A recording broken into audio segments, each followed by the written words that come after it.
quite quickly. This is the Basque country, very, very small population, very small country in North Spain, 2 million people, around 2 million people.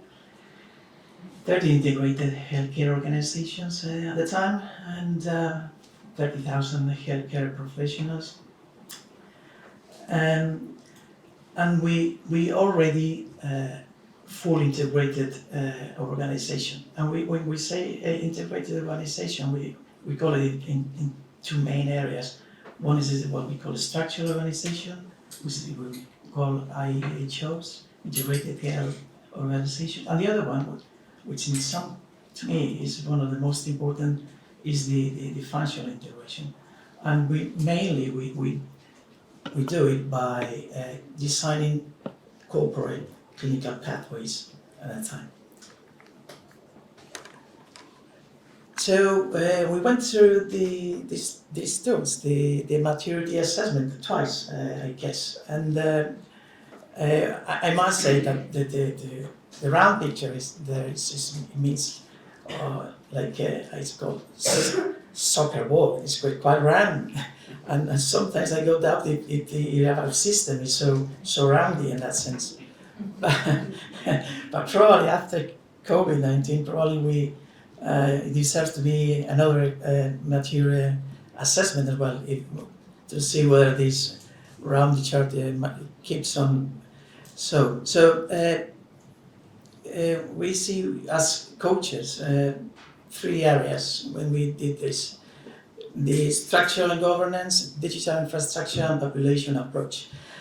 And we would like to learn from others, and citizen empowerment, as Sophie mentioned, process coordination is pretty much related with clinical pathways, and removal of inhibitors as well.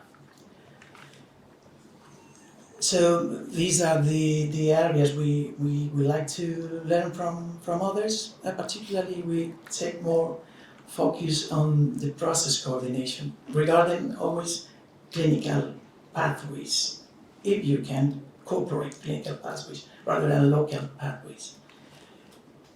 So we went to the hub, we went deep into the hub, and we find some reports, papers, and great literature on process coordination.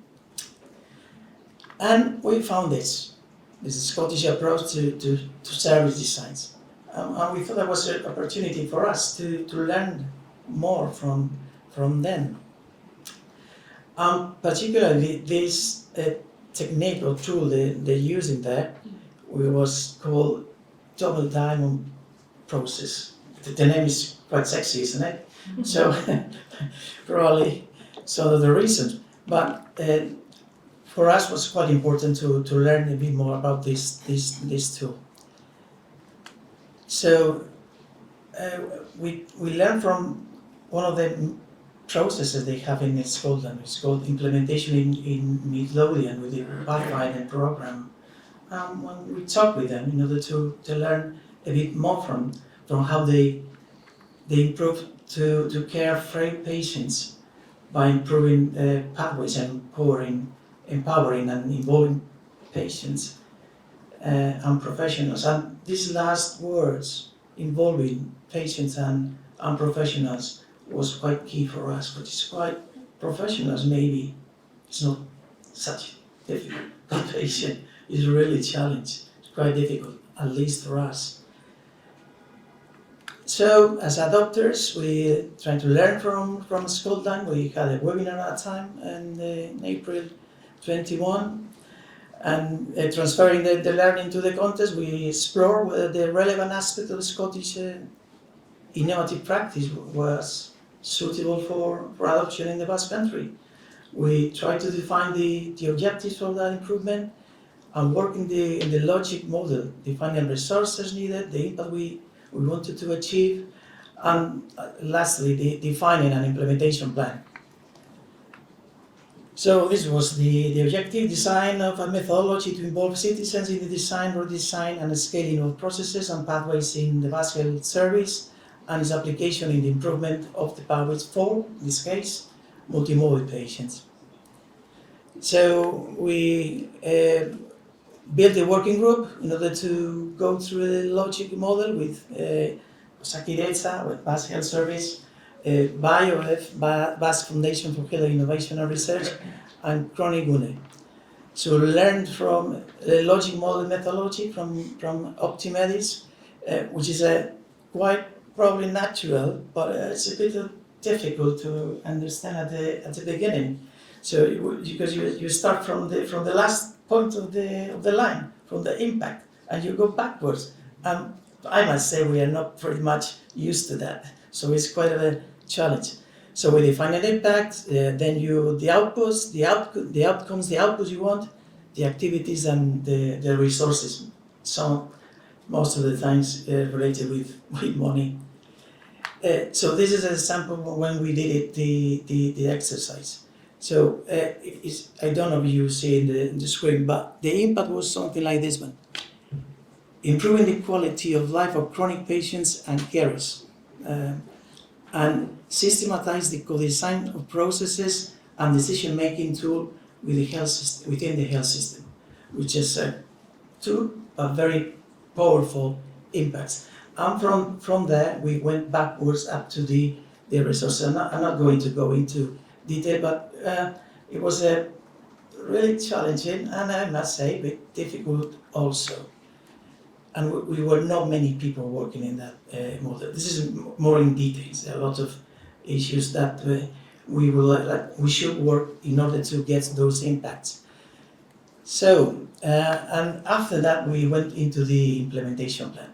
What activities, what actors, what stakeholders, resources needed, and so on and so forth. We reached up to this point in this exercise. So, challenges as adopters. First of all, assess the feasibility of transferring the learning into the context. That's really, I think, probably the main point. Don't start something that you already know is going to be nearly impossible to get. Build long-term collaboration. We are still working with its Scottish in order to keep on doing this process apart from the Sirocco project. But this collaboration probably needs to keep in time. To explore specific topics in depth, and I would say in person rather than in 3 dimensions, rather than 2 dimensions. It's good to see, it's good to hear, but it's better to feel. And that's feeling it only gets when you are working around people and with people. And so build a concrete and agreed model of implemented project. Of course, COVID-19 was really a challenge, and it was not good. Let's say it didn't help anyway.